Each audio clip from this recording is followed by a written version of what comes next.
Bismillah, assalamualaikum warahmatullahi wabarakatuh. Alhamdulillah, salatu wassalamu ala rasulillah wa ala alihi wa sahbihi wa sallama taslima.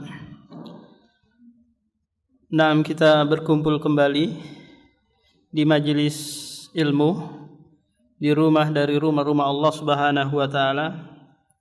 Tiada lain untuk mencari ridho Allah Subhanahu wa taala,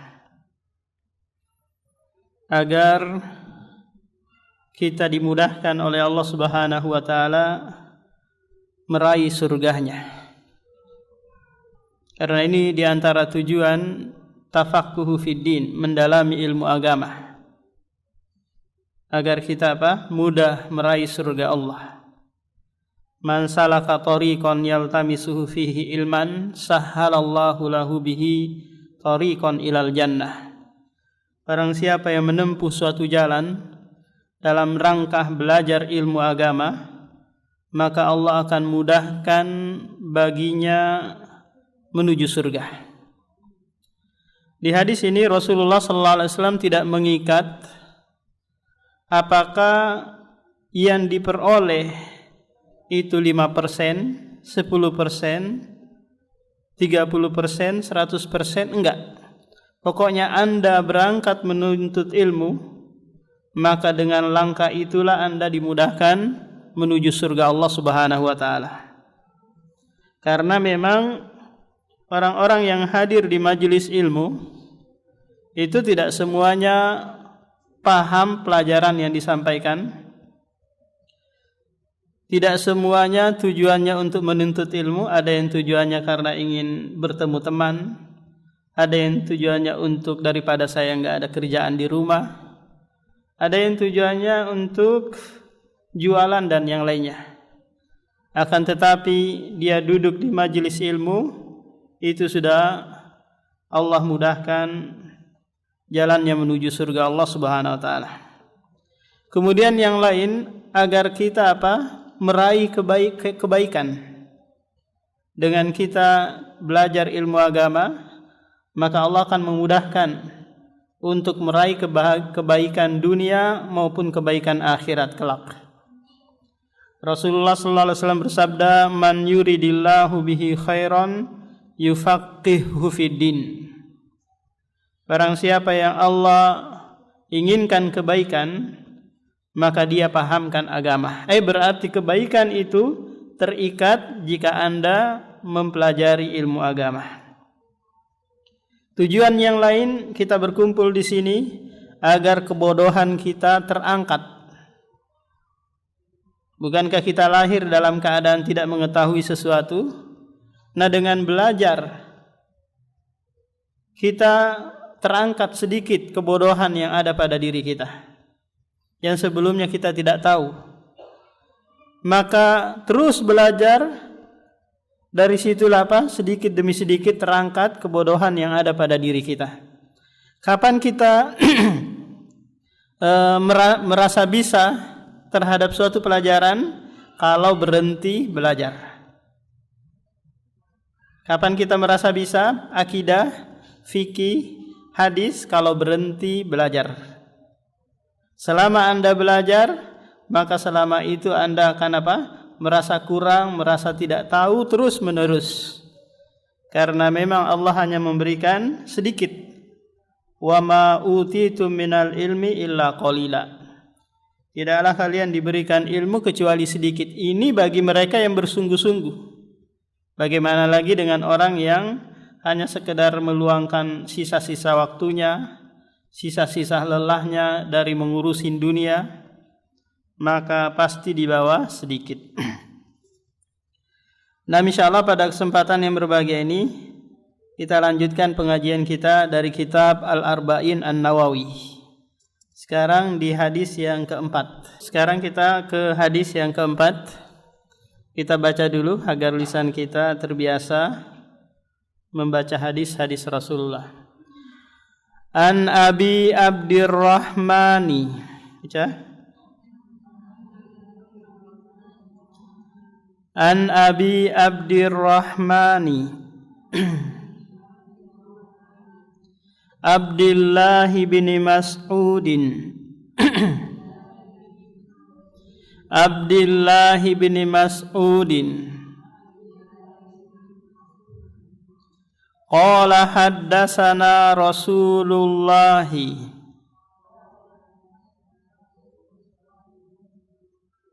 qala haddatsana Rasulullah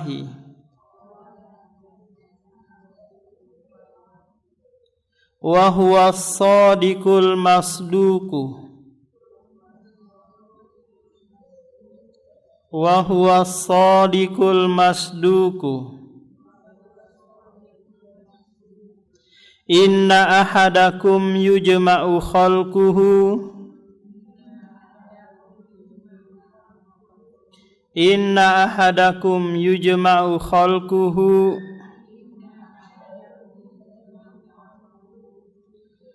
fi batni ummihi fi batni ummihi arba'ina yawma nutfatan arba'ina yawma nutfatan summa yakunu alaqatan misla dzalika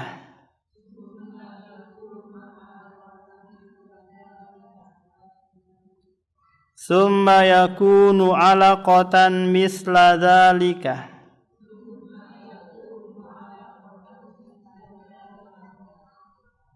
summa yakunu mudghatan misla dzalika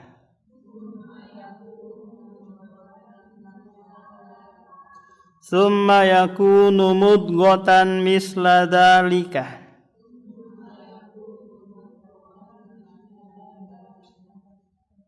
summa yursalu ilaihil malaku summa yursalu ilaihil malaku fayanfukhu fihi ruha fayanfukhu fihi ruha wa yu'maru bi arba'i kalimatin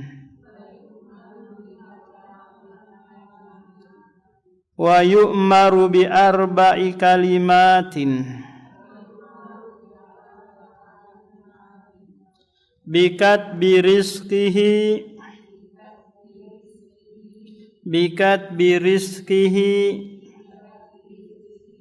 wa ajalihi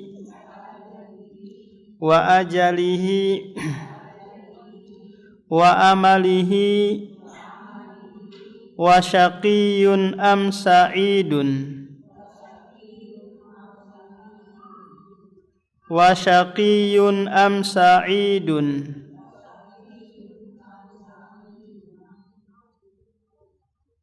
fawallahi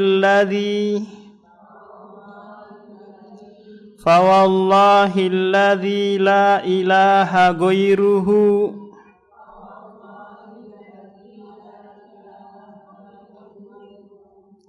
fawallahi alladhi la ilaha ghairuhu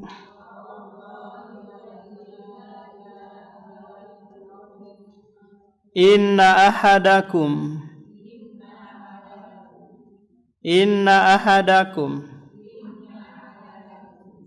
la ya'malu bi amali ahlil jannati la ya'malu bi amali ahlil jannati hatta ma yakunu bainahu wa bainaha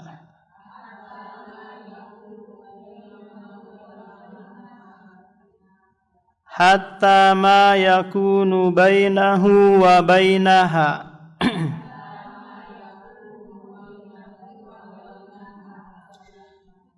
illa dhira'un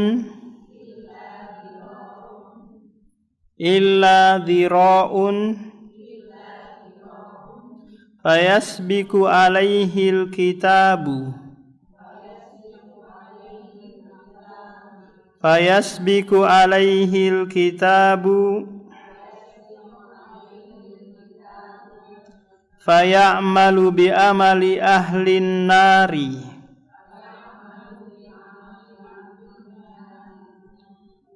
fayadkhuluha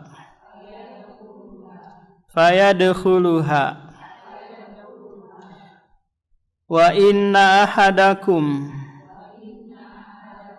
la ya'malu bi amali ahlin nari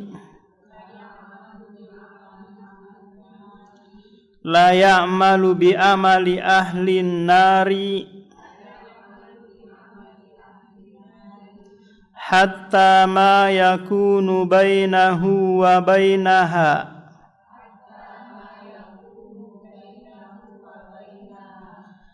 illa dhira'un fayasbiku alaihil kitabu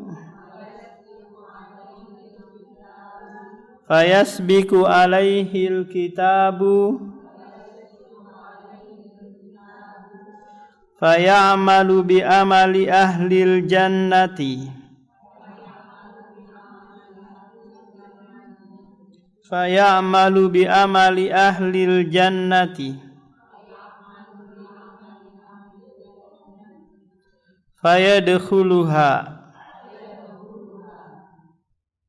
fayadkhuluha rawahul Bukhari wa Muslimun. Nah, hadis yang mulia ini dibawakan oleh sahabat Abdullah bin Mas'ud. Sebelum beliau menyampaikan hadis ini, beliau tekankan dulu bahwa Rasulullah itu adalah as-sadiqul masduq, jujur dan ucapannya juga dibenarkan. Orangnya jujur dan ucapannya juga dibenarkan. Kenapa Abdullah bin Mas'ud menyampaikan hal ini? Karena hadis yang akan dia bawakan itu perkara goib. Perkara apa? Goib. Ada dua perkara goib di sini nanti yang akan disebutkan. Nah, kalau perkara goib, ibu-ibu, itu kita hanya taslim, hanya menerima. Kalau yang menyampaikan itu orang benar, orang jujur. Paham? Kalau sekiranya orang yang menyampaikan orang yang dusta, pembohong, maka kita apa? Tolak.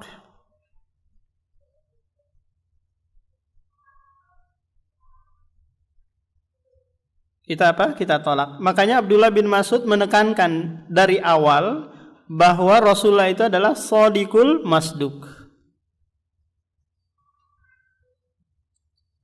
Perkara goib yang pertama yang akan disampaikan oleh Rasulullah di sini adalah perkara embrio. Embrio di dalam rahim. Kira-kira ibu-ibu, di zaman Rasulullah itu medis itu sudah canggih atau belum canggih? Belum ada perkara yang canggih, alat-alat yang canggih seperti sekarang ini kan. Ada ada USG dan yang lainnya, bisa melihat memoto dari luar. Nah, Rasulullah menyampaikan perkara goib ini. Dari mana kira-kira dia tahu ini? Dari Al-Quran Al-Karim, dari yang disampaikan oleh Jibril alaihi salam. Jadi perkara goib yang pertama apa? Tentang embrio, perkembangan janin di dalam rahim. Coba lihat, 1500 tahun yang lalu Allah dan Rasulnya sudah menjelaskan. Baru belakangan, orang-orang belakangan ini meneliti, ternyata benar apa yang disampaikan oleh Allah dan Rasulnya. Inna ahadakum yujma'u khalquhu fi batni ummihi arba'ina yaumah. Sesungguhnya salah seorang di antara kalian dikumpulkan penciptaannya di dalam perut ibunya selama 40 hari berupa nutfah.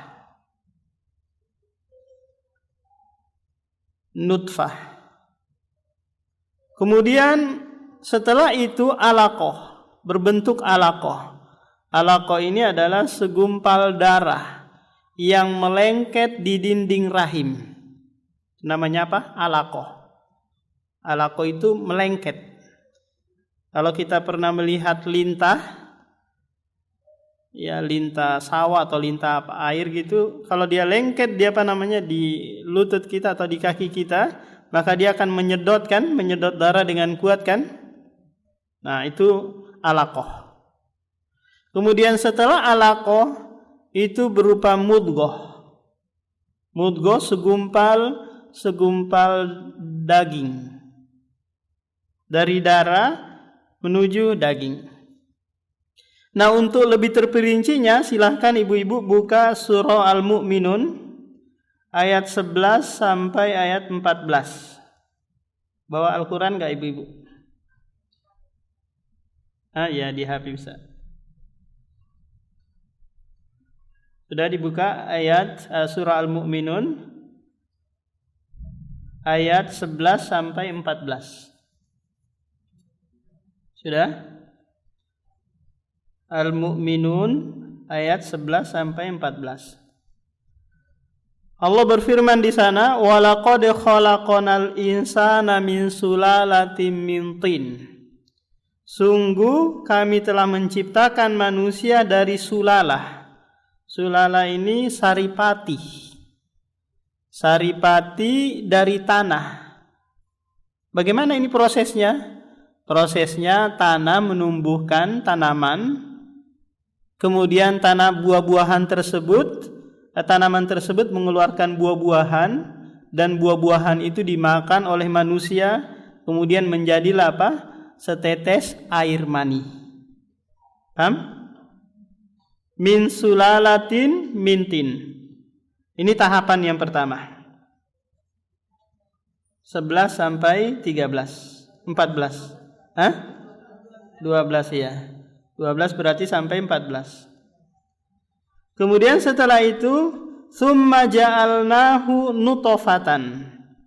Kemudian kami jadikan nutfah. Nutfah ini dari air mani itu ketemu dengan apa? Dengan ovum. Paham? Ketemu. Akhirnya apa? Berkumpul, menyatu mereka, karena enggak semuanya nanti dari dari air mani tersebut ada yang membuahi. Satu atau dua yang membuahi, ketemu ovum, akhirnya apa? Tersimpan di dalam fi qararim makin. Di rahim yang kokoh. Jadi sel telur membuahi apa? Membuahi ovum. Kemudian setelah itu summa khalaqanan nutfata alaqah. Kemudian kami menciptakan dari nutfah berupa alaqah. Ini perkembangan berikutnya. Jadi dari sel telur ketemu ovum, kemudian setelah itu menjadi apa? Segumpal darah yang melengket di dinding rahim. Fa khalaqanal alaqata mudghah. Kemudian setelah itu kami menciptakan lagi dari segumpal darah tersebut menjadi segumpal daging.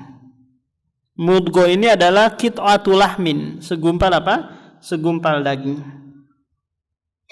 Sudah? Fa khalaqanal mudghata idhama. Kemudian dari segumpal daging itu kami ambil sebagian untuk menjadikan apa? Jadikan tulang. Dari daging muncul lagi tulang.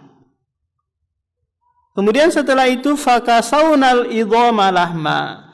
Kami selimuti atau bungkus tulang tersebut dengan daging. Sudah berapa tahapan ini ibu-ibu?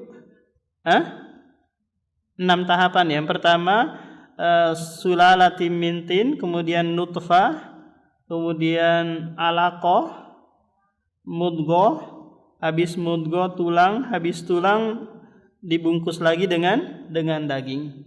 Kemudian summa ansha'nahu khalqan akhar. Kemudian kami ciptakan bentuk yang lain. Fatabarakallahu ahsanul khaliqin. Maha suci Dia yang sebaik-baik pencipta.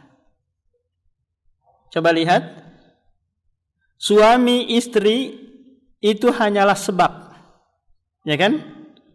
Terjadi hubungan intim antara suami dan istri, kemudian prosesnya Allah yang turun langsung, proses perkembangan embrio tersebut.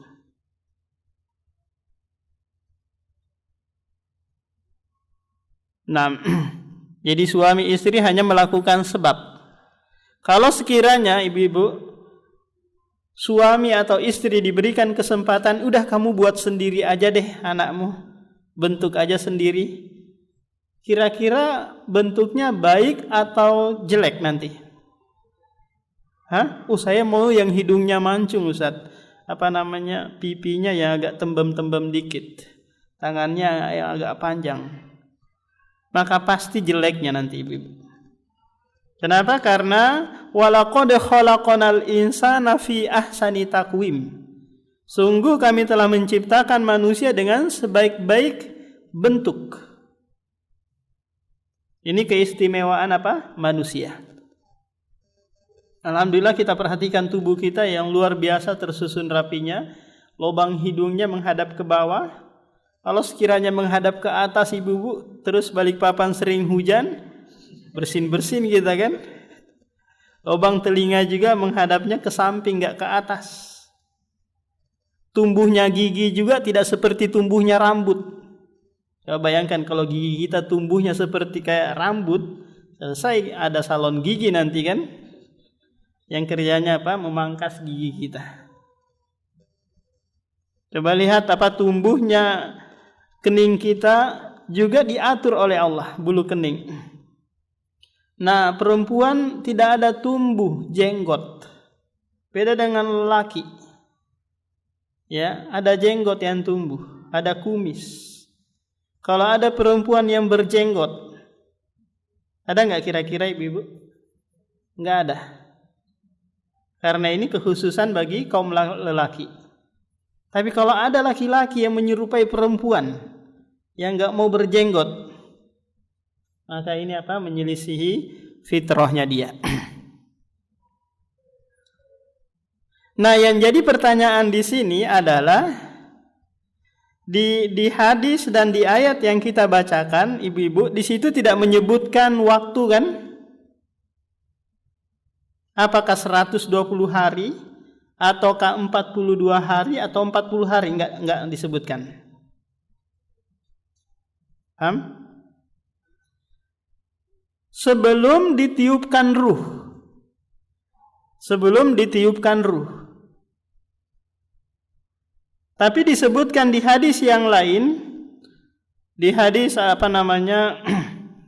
Hudzaifah ibnu Asid, beliau menyebutkan dari hadis Rasulullah sallallahu alaihi wasallam yang diriwayatkan oleh Imam Muslim, "Idza marra bin nutfah sintani wa arba'una lailah ba'asallahu ilaihi malakan fasawwaraha wa khalaqa sam'aha wa basaraha wa jildiha wa lahmaha wa idhamaha." Apabila berlalu 42 hari dari nutfah tadi, nutfah, kemudian setelah itu Allah menciptakan pendengaran, penglihatan, kulit, daging dan tulang. Nah, dari 42 hari lewat, maka disitulah diutus malaikat untuk ditiupkan ruh kepada janin tersebut. Jadi 43 atau 44 hari setelah proses penciptaan baru Allah mengutus malaikat untuk meniupkan ruh pada janin tersebut. Ini diriwayat Imam Muslim dari hadis Hudzaifah ibnu Asid. Kalau hadis yang kita baca ini, hadis Abdullah bin Mas'ud, ada isyarah bahwa ditiupnya ruh kepada janin itu setelah 120 hari kan? Nah, karena 40 hari nutfah, 40 hari mudghah, 40 hari alaqah mudghah. 40 kali 3 sama dengan 120. Nah, kalau di hadis yang sebelumnya kita bacakan tadi, itu hanya 43 hari atau lebih baru ditiupkan ruh. Disinilah terjadi perselisihan di antara para ulama. Apakah ruh itu ditiupkan setelah 120 hari ataukah setelah 42 hari? Karena dari sini nanti akan berbeda permasalahan. Permasalahan apa yang akan diperselisihkan nanti? Yaitu apabila janin digugurkan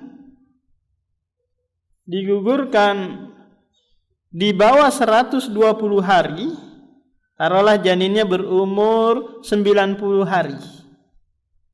Apakah ini hukumnya haram atau tidak? Paham Ibu gambarannya? Kalau kita berpegang pada hadis Hudzaifah ibnu Asid bahwa ruh itu ditiupkan pada hari 43, maka tidak boleh menggugurkan janin. Karena sudah ditiupkan Ibu-ibu? Ruh.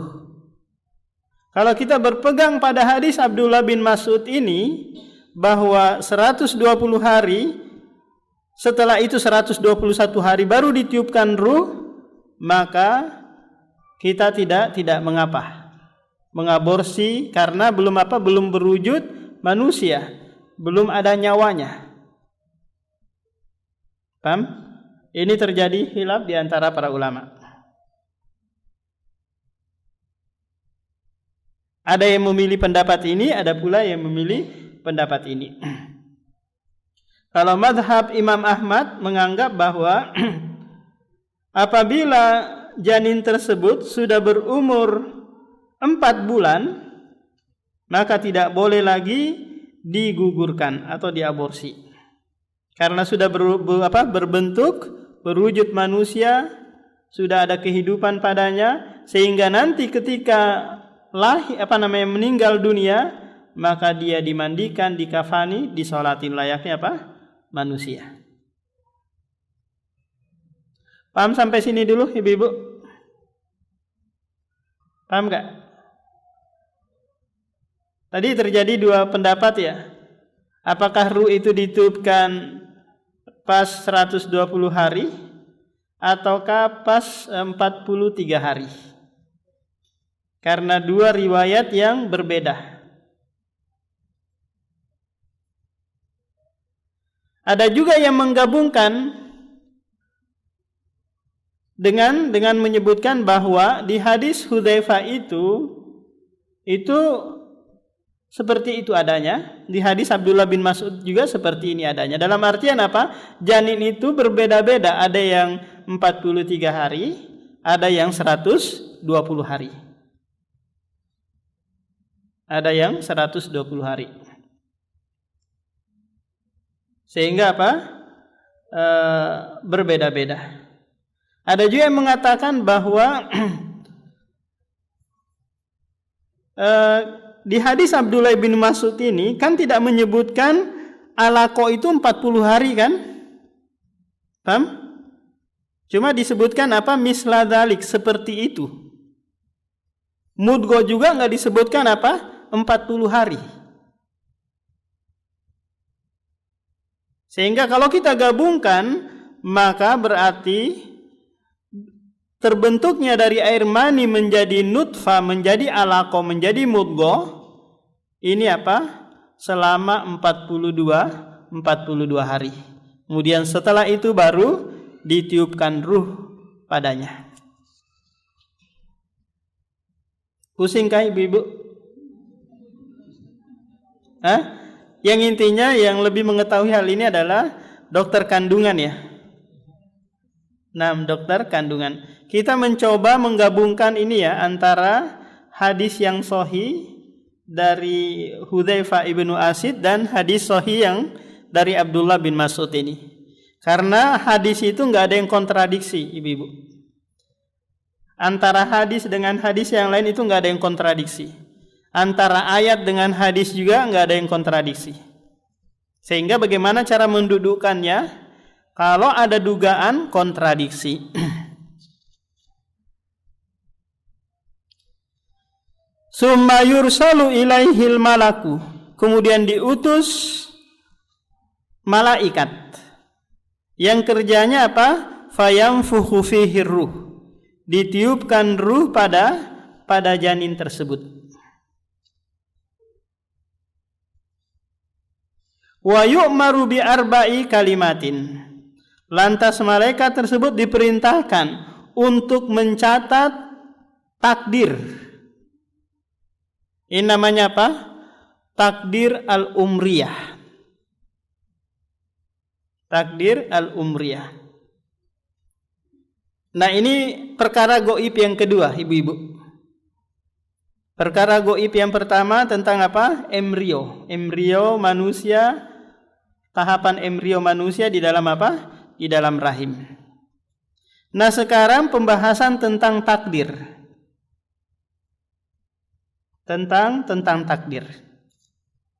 Kita sebutkan dulu permasalahan tentang takdir ini, ibu-ibu, biar kita tidak salah paham. Takdir itu yang perlu dicatat baik-baik ini adalah sirrullah, rahasia Allah. Takdir itu adalah rahasia Allah. Yang ibu-ibu nggak boleh nanya-nanya. Seseorang kalau punya rahasia boleh nggak ditanya-tanya, kamu apa sih rahasiamu? Boleh nggak kira-kira? Nggak boleh. Nah, karena takdir ini adalah rahasia Allah, tidak boleh ditanya-tanya. Yang dituntut oleh Allah terhadap Anda adalah bersabar jika itu musibah, bersyukur jika itu kenikmatan. Paham? Hanya ini yang dituntut. Kalau Anda nanya-nanya terus, akan berujung pada ingkarul qadar, mengingkari takdir Allah. Kenapa ya suami saya kayak gini sama saya? Kenapa ya? Itu apa? Berujung pada apa?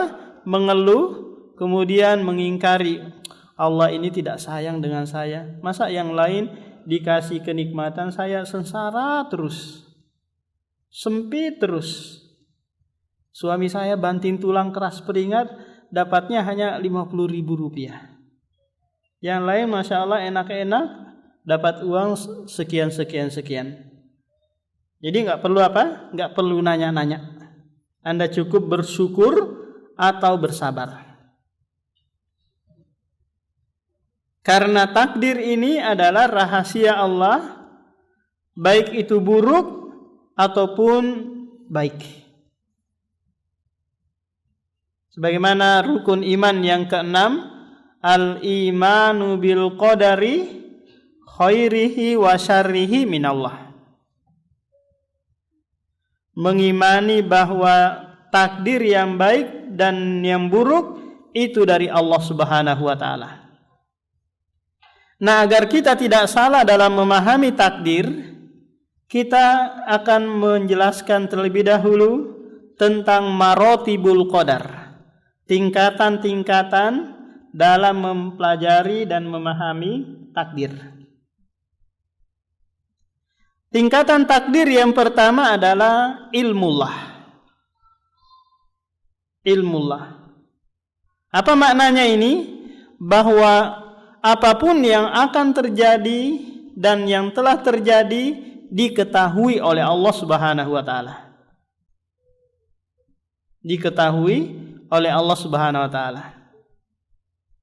Ya'lamu ma fis samawati wal ard. Dia mengetahui apa yang terjadi di langit dan di bumi. Ini yang pertama. Yang kedua adalah kitabatullah, pencatatan Allah. Allah mencatat kejadian-kejadian di Lauhul Mahfuz. Apapun yang terjadi hingga hari kiamat.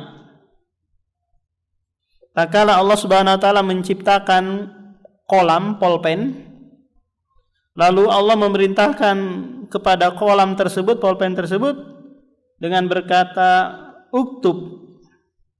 Tulislah wahai pulpen. Pulpen itu berkata, "Ma aktub, apa yang aku akan tulis?" Qala uktub ma huwa kainun ila yaumil qiyamah.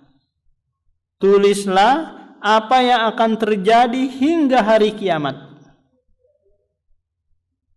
Tulislah yang akan terjadi hingga hari kiamat. Akhirnya apa? Si pulpen ini nulis sebelum 50.000 tahun diciptakan alam semesta ini. 50.000 tahun sebelum diciptakan langit dan bumi, itu sudah tercatat semua yang terjadi di Lauhul Mahfuz.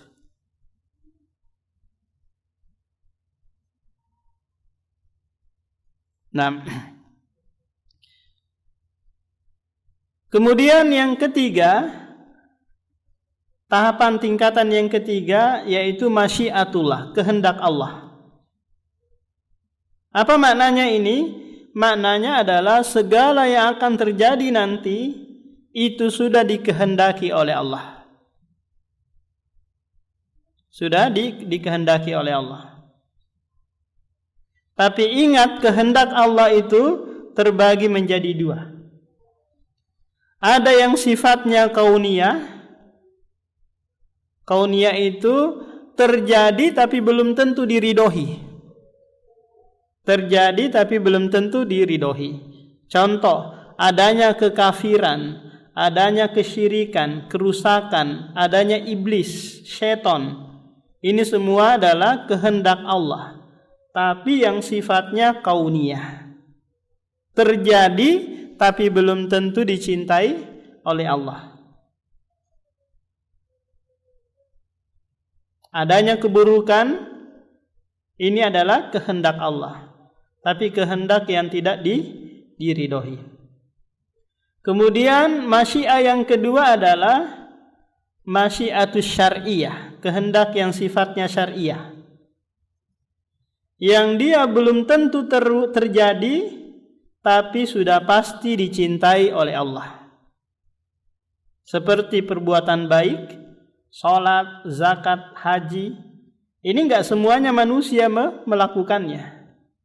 Tapi jika manusia itu melakukannya, sudah pasti dicintai oleh Allah Subhanahu wa taala.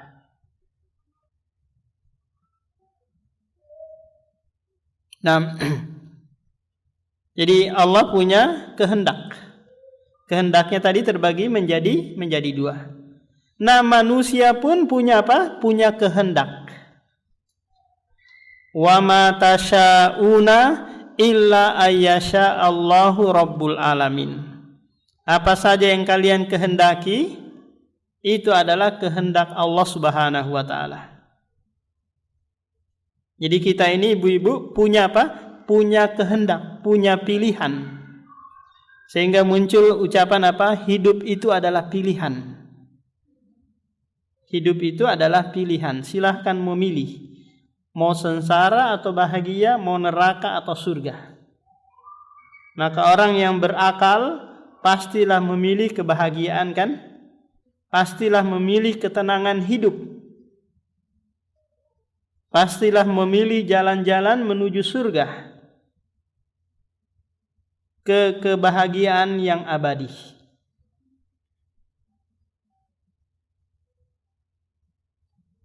Kemudian tahapan yang keempat atau tingkatan yang keempat dari takdir yaitu khalqullah, ciptaan Allah. Kita meyakini bahwa semua ini yang baik maupun yang buruk itu diciptakan oleh Allah. Diciptakan oleh Allah Subhanahu wa taala. Kita mau ngapain aja, itu ciptaan Allah Subhanahu wa taala. Kira-kira ibu-ibu, kita datang ke majelis ilmu ini dengan dua dasar yang kuat. Apa itu?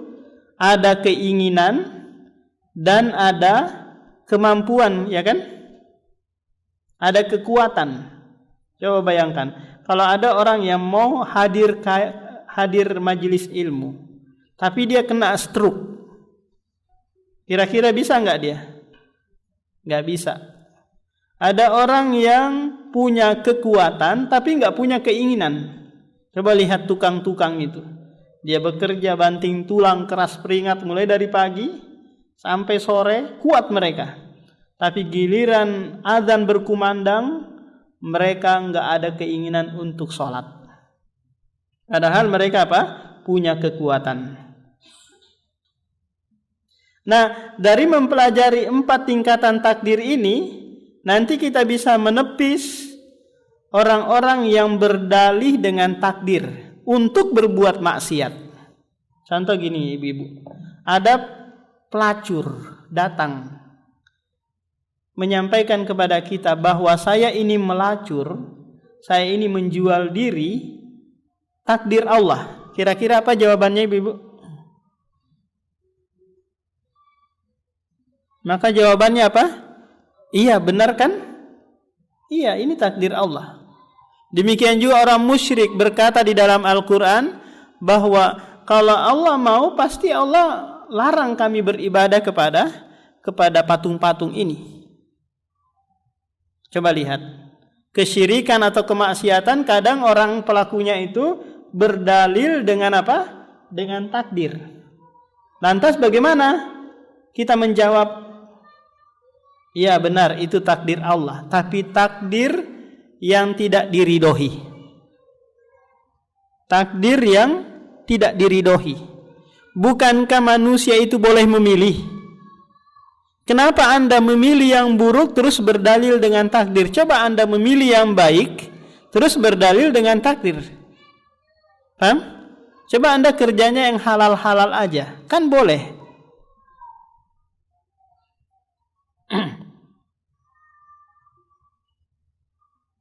Kalau ada seorang istri berkata kepada suaminya, "Bang, saya ngomelin kamu ini takdir Allah Subhanahu wa taala." Boleh kira-kira seperti itu? Saya ngomelin kamu mulai dari pagi sampai sore, ini adalah takdir Allah Subhanahu wa taala. Maka suaminya akan balik berkata, "Saya menceraikan kamu juga takdir Allah Subhanahu wa taala."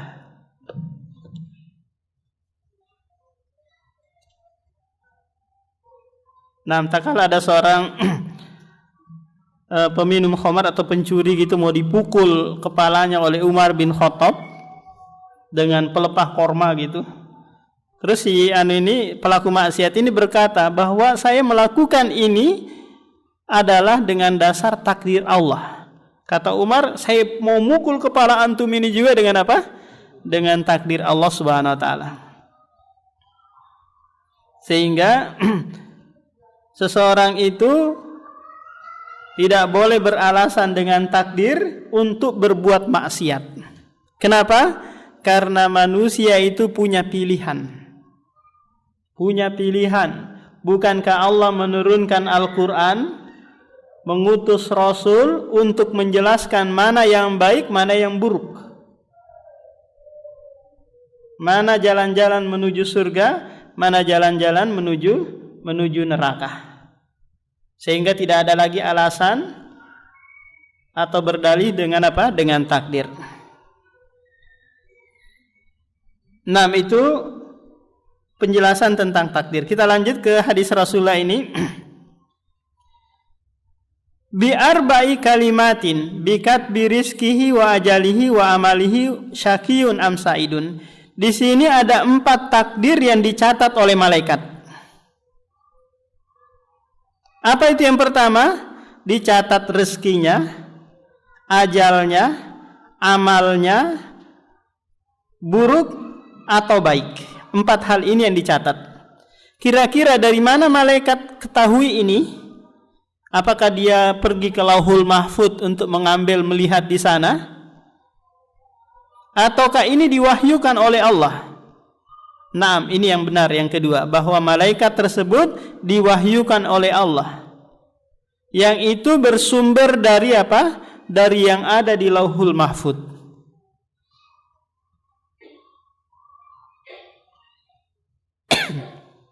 Jadi 4 hal ini yang sudah dicatat atau sudah ditakdirkan oleh Allah Subhanahu wa taala sebelum janin tersebut keluar dari rahim. Sebelum dia lahir ke muka bumi. Jadi rezekinya sudah dicatat. Ajalnya juga demikian. Jadi dari sini pelajaran yang kita bisa ambil ibu-ibu bahwa jangan berputus asa. Rezeki itu sudah dicatat. Enggak mungkin dipatuk ayam. Enggak mungkin diambil orang. Paham? Meskipun sama-sama kita buka lapak gitu dengan jualan yang sama. Rezeki enggak mungkin tertukar. Paham? Karena sudah dicatat. Tidak akan meleset. Dan seseorang itu tidak akan meninggal dunia kecuali rezekinya apa? Sudah selesai. Sudah selesai. Demikian juga bahagia atau sengsaranya dia pun sudah dicatat. Fa'alhamaha fujuraha wa taqwaha. Qad aflaha man zakkaha wa qad khaba man dassaha.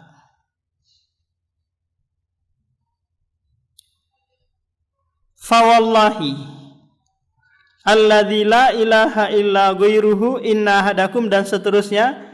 Para ulama berselisih dari ucapan ini hingga akhir. Apakah ini ucapan Abdullah bin Mas'ud ataukah ucapan Rasulullah?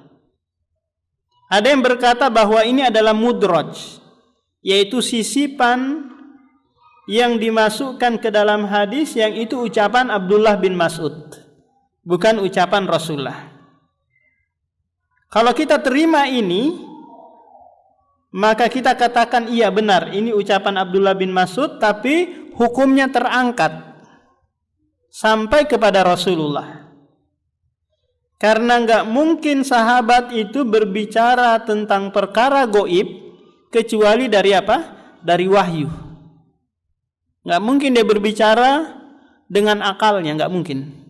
Karena sahabat itu seluruhnya terpercaya dalam periwayatan hadis. Fa wallahi alladzi la ilaha illa ghairuh inna ahadakum, sesungguhnya kalian benar-benar beramalan ahli surga hingga antara dia dengan surga tinggal sehasta lagi. Berarti orang ini Masya Allah semua amalan-amalan ahli surga dia lakukan kan? Ya sholat, ya puasa, ya zakat, berbuat baik, kemudian berbakti kepada kedua orang tua. Semua disikatnya. Akan tetapi catatan mendahuluinya.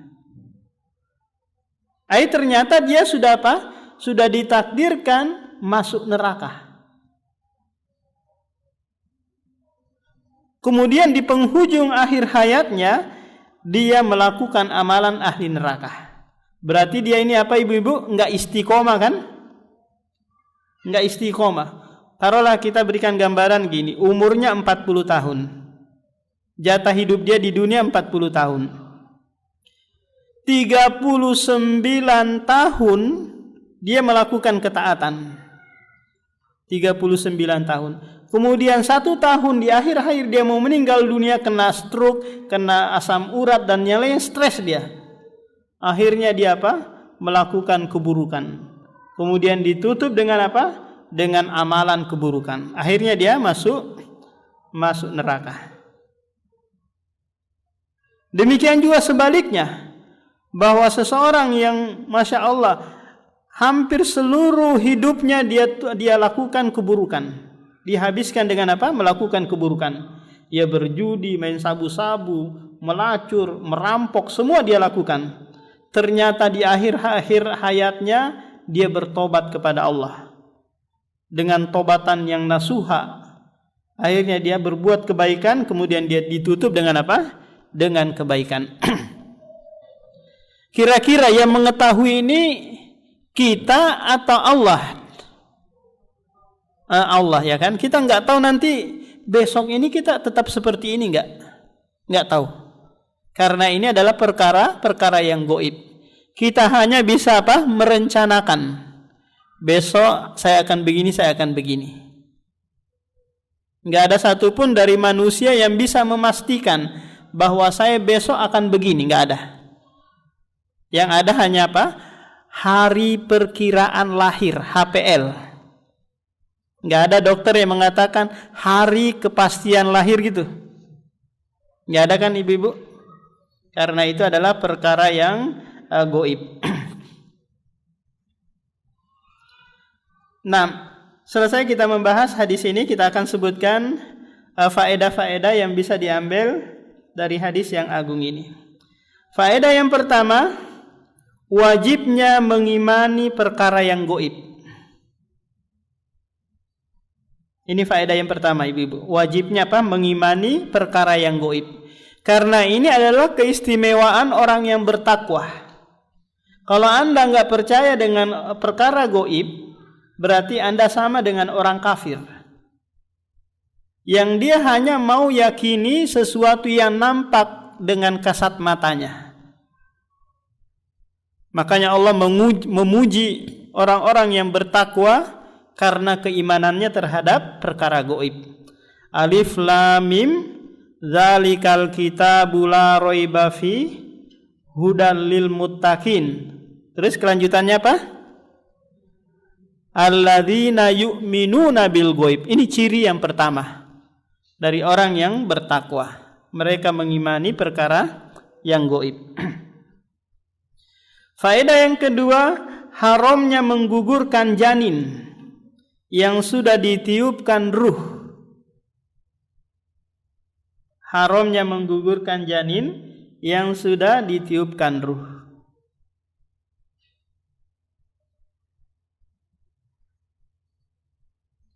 Bagaimana kalau sekiranya ini Ustaz, saya qadarullah sudah 4 kali sesar. 4 kali sesar. Kalau kemungkinan 5 gitu hamil, mau sesar lagi agak berat kan?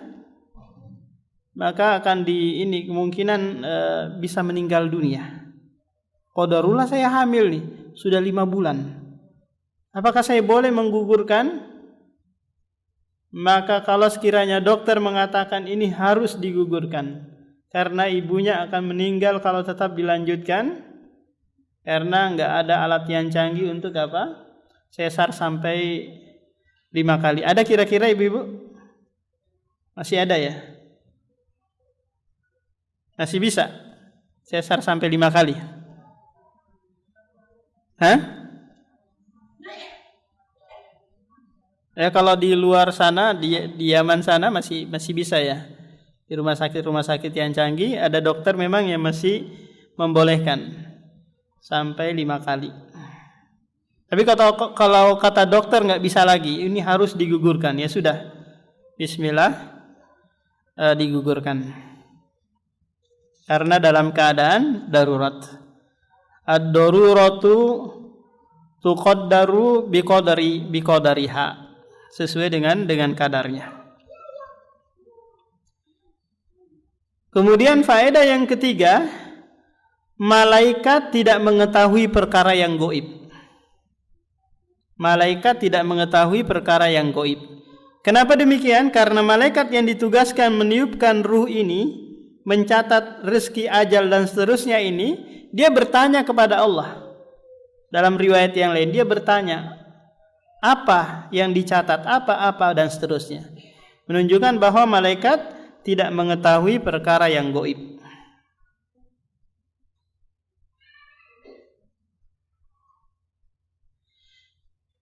Kemudian yang keempat, faedah yang keempat, tidak bolehnya bersandar kepada takdir.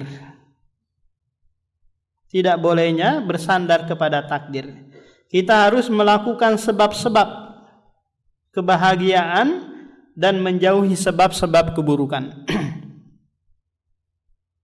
Tak kala Rasulullah menyebutkan bahwa kalian itu sudah dicatat di mana tempatnya, di neraka atau di surga. Sudah dicatat. Lantas ada seorang sahabat berkata, wahai Rasulullah, kalau gitu kita bersandar aja pada takdir. Paham? Toh juga kita kembali kepada catatan takdir kita. Kata Rasulullah, enggak, i'malu, beramallah kalian. Fakullun muyassar, setiap orang itu akan dimudahkan. Dimudahkan kepada takdir, menuju takdir yang telah ditentukan. Tapi takdir itu bisa berubah.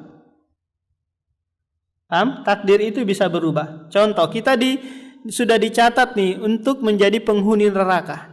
Ternyata kita rajin terus beramalan. Akhirnya apa? Allah merubah catatan takdir tersebut. Karena Dia yang menentukan, Dia juga yang boleh merubahnya. Jadi tetap bersemangat. Fa'amma man a'ta wattaqa wa saddaqa bil husna fasanuyassiruhu lil yusra. Karena ketaatan yang kita lakukan ini adalah sebab kemudahan ketaatan berikutnya.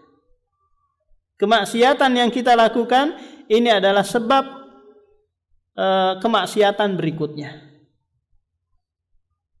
Jadi orang itu ada yang dia diberikan kemudahan untuk ketaatan, ada juga diberikan kemudahan untuk kemaksiatan. Faedah yang kelima, tidak bolehnya memvonis seseorang itu ahli surga atau ahli neraka. Nggak boleh kita mengatakan ada ibu-ibu Masya Allah dia rajin ngaji, rajin ikut tahsin, kajian. Setiap pengajian ibu-ibu dia ikuti. Terus kita mengatakan ini calon penghuni surga yang ada di Balikpapan. Paham? Nggak boleh. Yang harus kita lakukan apa? Kita berharap semoga dia dimasukkan ke dalam surga dengan sebab-sebab ketaatan yang dia lakukan. Sebaliknya, tak kala kita melihat ada keluarga, ada tetangga ngeyel, kerjanya apa? Minjam uang di bank, maksiat saja dia lakukan. Kita juga nggak boleh memvonis dia apa? Ini calon penghuni neraka. Karena ngeyel terus, anak nasihatin berulang-ulang dia nggak mau ikutin. Nggak boleh. Nggak boleh kita memvonisnya. Kita berdoa kepada Allah semoga dia diberikan hidayah dan menuju kebaikan. Kemudian faedah yang terakhir, wajibnya istiqomah dalam ketaatan. Wajibnya istiqomah dalam kebaikan. Agar apa ibu-ibu? Agar kita ditutup dengan kebaikan. Agar akhir dari kehidupan kita di dunia ini dengan kebaikan. Dikenal dengan apa? Husnul khotimah. Ditutup dengan kebaikan. Karena Rasulullah bersabda innamal a'malu bil khawatim. Sesungguhnya amalan itu dilihat penutupnya. Nah, untuk tetap ditutup dalam kebaikan, maka ibu-ibu harus apa? Harus istiqomah. Ahabbul a'mali ilallahi adwamuha wa in qalla. Amalan yang paling dicintai oleh Allah adalah sedikit tapi dia dawam, istiqomah. Nah, ibu-ibu hanya mengucapkan setiap pagi mungkin subhanallahi wa bihamdi subhanallahil azim. Istiqomah dengan ucapan itu, zikir tersebut, insya Allah akan membuahkan kebaikan. Salat malam 1 rakaat aja bisanya, ya udah sudah didawamkan aja, diistiqomahkan aja. Terus seperti itu. Saya hanya bisa 1 hari Ustaz baca 1 ayat Al-Quran, ya sudah istiqomah. Paham? Semoga yang sedikit itu berbuah kebaikan. Yang dilihat oleh Allah itu bukan banyaknya, tapi apa? Yang dilihat adalah usaha dari hamba tersebut. Karena kita tidak tahu ibu-ibu ibadah mana yang Allah terima. sujud mana yang Allah terima dari yang kita lakukan. Kita nggak tahu majelis taklim mana yang kita diterima oleh Allah dari yang kita hadiri. Beramal saja dan berharaplah kepada Allah semoga menjadi pemberat timbangan kebaikan kelak di akhirat. Mungkin ini ibu-ibu yang bisa disampaikan. Nah, demikian mungkin subhanakallahumma wa bihamdika asyhadu an la ilaha illa anta astaghfiruka wa atubu ilaik. Assalamualaikum warahmatullahi wabarakatuh.